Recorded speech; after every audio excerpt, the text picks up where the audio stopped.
আবু বকর এবার গাছের সামনে দাঁড়াইয়া কান্না কাটি শুরু করছে, চোখ দিয়ে টপ টপ করে পানি ঝরতেছে।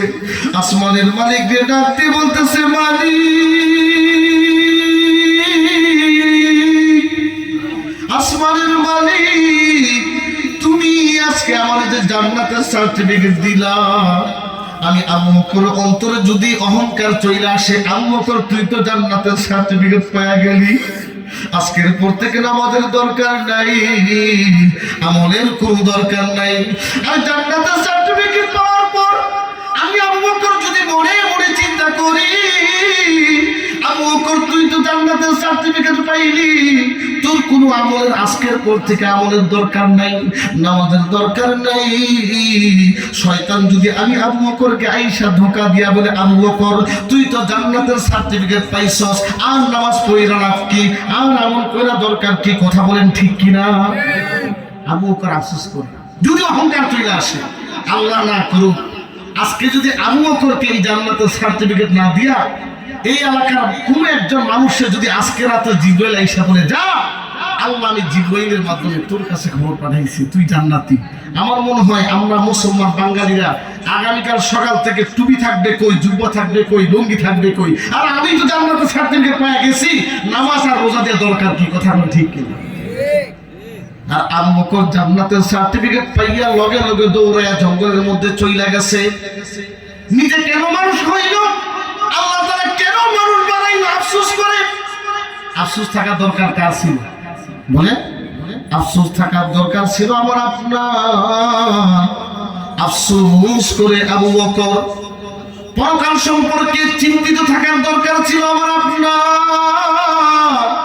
পরকাল নিয়ে চিন্তা করে হযরত ওমর আরে 30,000 বছরের পুলসিরাতের ব্রিজ, যার নিচেই জাহান্নামের অংশ আছে, ওই 30,000 বছরের পুলসিরাতের ব্রিজ যার কথা চিন্তা কইরা গুনাহ ছাইরা দেওয়ার দরকার ছিল আমার আপনার, এই চিন্তা কইরা ক্রন্দন করা দরকার ছিল আমার আপনার।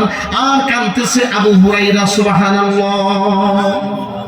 আজকে তো আমার আপনার হাতে জান্নাতের সার্টিফিকেট নাই।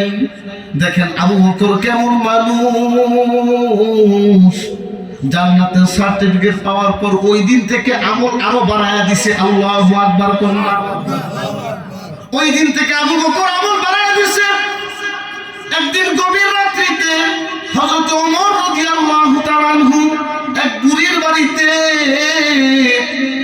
মদিনার জমিনে একজন বুড়ি ছিল।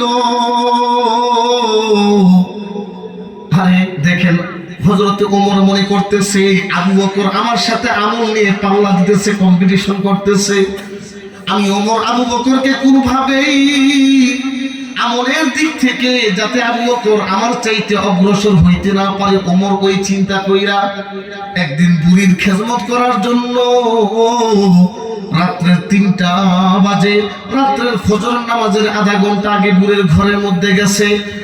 যাই দেখতেছে বুড়ির উঠানগুলা কে যেন ঝাড়ু দিয়ে রাখছে, কে যেন বুড়ির আগে থাকতে খেদমত করছে। হযরত ওমর ডাক দিয়ে বলতেছে, বুড়ি মা, আমি আপনার ঘরের খেদমত করার জন্য, আপনার খেদমত করার জন্য চলে আসছি। ওই বুড়িমা ডাক দিয়ে বলতেছে, আবু বকর তোমার আগে তো হযরত ওমর আয়েশা। আরে না না না, হযরত ওমর যখন গেছে ওমরকে বলতেছে তোমার আগে তো আবু বকর আয়েশা আমার ঘর আমার উঠান ঝাড়ু দিয়ে গেছে। সুবহানাল্লাহ।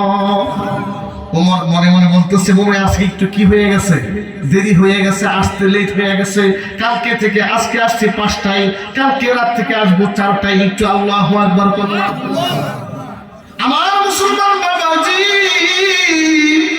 পরের দিন রাত্রে ওমর আর রাত্রেবেলা ঘুম যায় না। দেখেন জান্নাতের সার্টিফিকেট পাওয়ার পর আমল নিয়ে কেমন পাল্লা করছে। হযরত ওমর রাদিয়াল্লাহু তাআলা আনহু আজকে রাত্রে আগে ভাগে 1 ঘন্টা আগে 3টা বাজে চলে আসছে। আজকে রাত্রে আসার পর দেখতেছে দেখতেছে আজকেও কে যেন বুড়ির ঘরের উঠানটা জারু দিয়া দিছে, কে যেন বুড়ির খেদমত কইরা রাখছে। ওমর আজকে অবিলম্ব করছে। ওমর আয়েশা দেখতেছে আজকে মনে হয় ওই ব্যক্তিটা কে যেন আয়েশা আমার আগে বুড়ির খেদমত কইরা গেছে। ওমর নিজের কষ্ট করে ডাক দিয়ে বলতেছে, ওমর আজকেও তুই দেরি কইরা ফেলছস, আজকেও তোর বিলম্ব হয়ে গেছে, কালকে থেকে আরেকটু আগে আসবি, অর্থাৎ রাত্রে 1টা বাজে আসবি। আল্লাহু আকবার। এবার ওমর মনে মনে নিজের কষ্ট করে, দেখি এমন কোন মানুষ, এমন কোন আল্লাহর বান্দা বুড়ির ঘরের আয়েশা খেদমত করতেছে, আমি এটা আজকে রাত্রে গাছের আড়াল থেকে চুক্তি করে দেখব। আমার মুসলমান ভাইরা, হযরত ওমর রাদিয়াল্লাহু তাআলা গাছের পিছনে ঢুকে আছে। কোন মানুষটা আয়েশা বুড়ির ঘরের মধ্যে খেদমত করে, আমি আজকে দেখব কোন মানুষটা আমি ওমরের সাথে আমল নিয়ে পাল্লা দেই। হযরত ওমর রাদিয়াল্লাহু তাআলা গাছের পিছনে লুকায় আছে, দেখবে কোন লোকটা আয়েশা বুড়ির ঘরের খেদমত করে রাত্রে বেলা না ঘুমাইয়া। হযরত ওমর এবার একটা চাদর নিছে, চাদর নিয়ে চাদর দিয়ে শরীরটা ডাইকে গাছের পিছনে দাঁড়ায় আছে। হযরত ওমর রাদিয়াল্লাহু তাআলা আনহু তাকায়া দেখতেছে আবু বকর রাত 1টা বাজে চলে আসছে, বুড়ির ঘরের সব কাজগুলা কইরা ফেলতেছে। হযরত ওমর গাছের অন্তরাল থেকে, গাছের আড়াল থেকে দৃশ্যটা দেখতে পাইছে। আল্লাহু আকবার। বয়া চলবেন ইনশাআল্লাহ।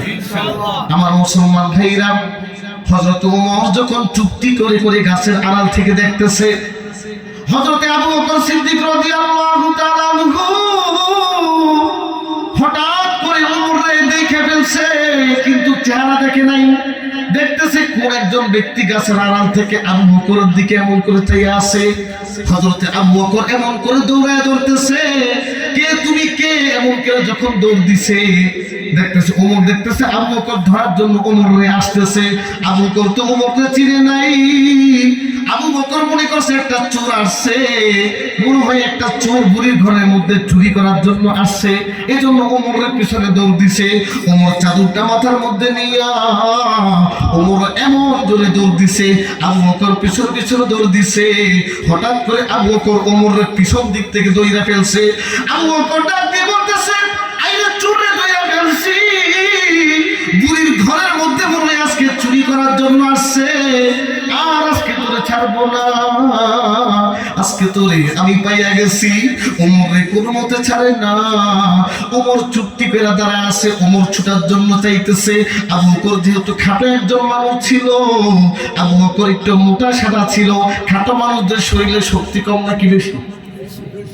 মোটা মানুষ যদি ধরে ছুটার ব্যবস্থা আছে নাই। হযরত ওমর রাদিয়াল্লাহু তাআলা আনহুকে পিছন দিক থেকে আবু বকর এমন ভাবে ঝাপটি মাইরা ধরেছে, ওমর কোনভাবে ছুটতে পারে না।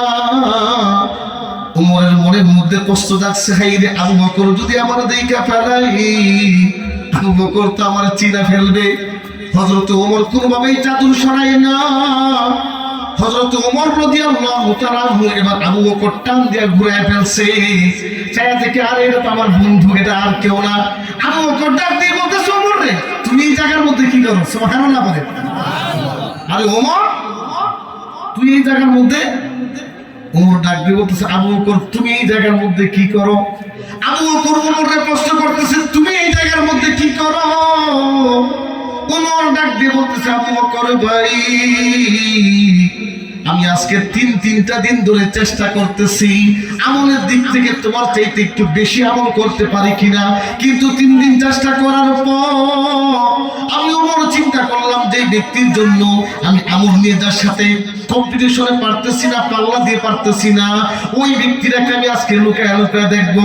আমি দেখে ফেলছি ওই লোকটা আর কেউ না, ওই লোকটা হইল তুমি আবু বকর সিদ্দিক রাদিয়াল্লাহু তাআলা আনহু। সুবহানাল্লাহ।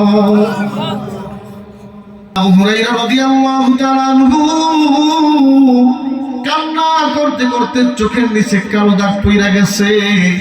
যখনই সাহাবীরা চেহারার দিকে তাকাই, তখনই আবু হুরায়রার চোখের মধ্যে কেমন জানি কান্নার দাগ দেখতে পাই। কাঁদতে কাঁদতে চোখের নিচে কালো দাগ হয়ে গেছে। একদিন আবু বকর বলতেছে আবু হুরায়রা যখনই তোমার চেহারার দিকে তাকাই তখনই কেমন জানি তোমার চেহারার মধ্যে কান্নার ছাপ দেখি, চোখের মধ্যে কেমন জানি অশ্রুসিক্ত চোখ দেখি, কারণটা কি?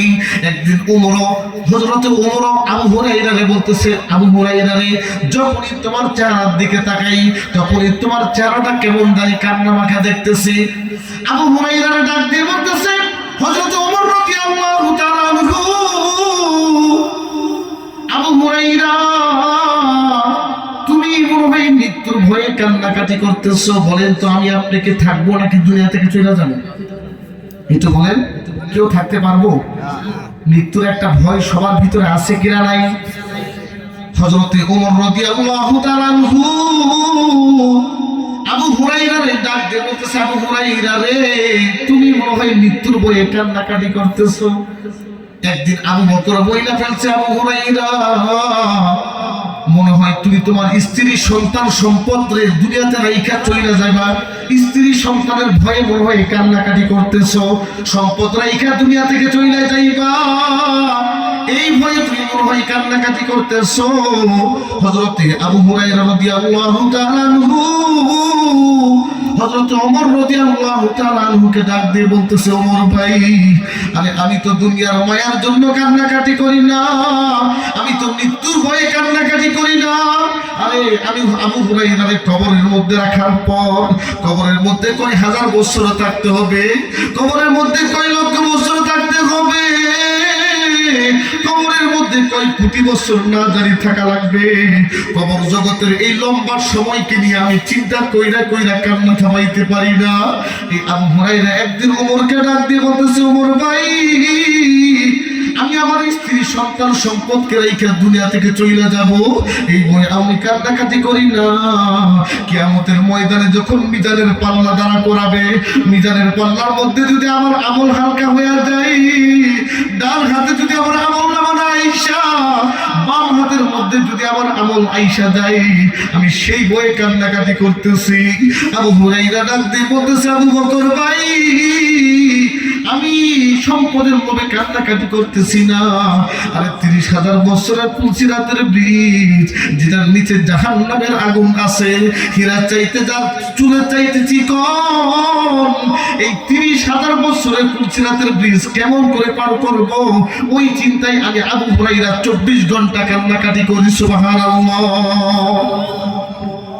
আরে আজকে কবর জগতের লম্বা সময়ের কথা চিন্তা করার দরকার ছিল আমার আপনার। ওই কেমন করে ঘুমাও তুমি,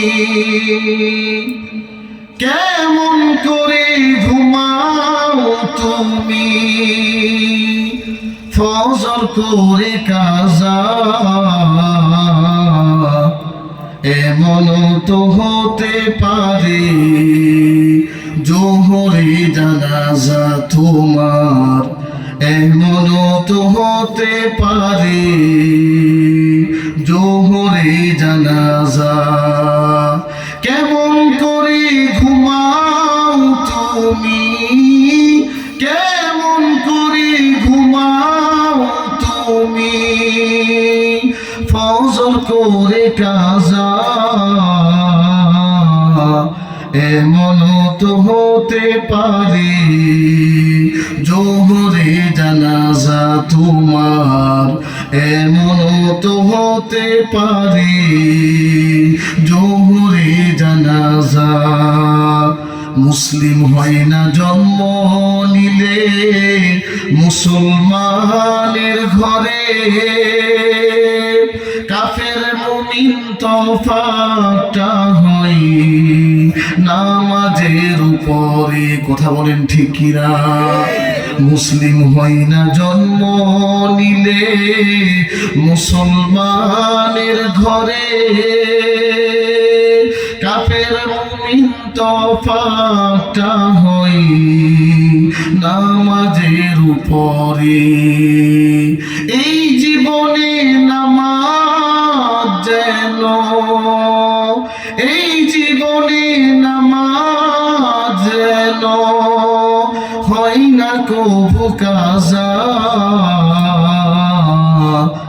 এমন তো হতে পারে, জোহরে জানাজা আমার এমনও তো হতে পারে, জোহরে জানাজা। বেনমাজির লাশ কবরেতে রাখবে রে যখন, মাটির চাপে পাজরের হাড় ভাঙবে রে তখন। বেনমাজির লাশ কবরেতে রাখবে রে যখন, মাটির চাপে পাজরের হাড় ভাঙবে রে তখন। বিষাক্ত এই সাপের ছোবল, বিষাক্ত এই সাপের ছোবল, বেনমাজির সাজা এমনও তো হতে পারে, জোহরে জানাজা তোমার এমনও তো হতে পারে, জোহরে জানাজা। কথা বলেন ঠিক কিনা? আচ্ছা বলেন, আমার আপনার যদি ফজর নামাজ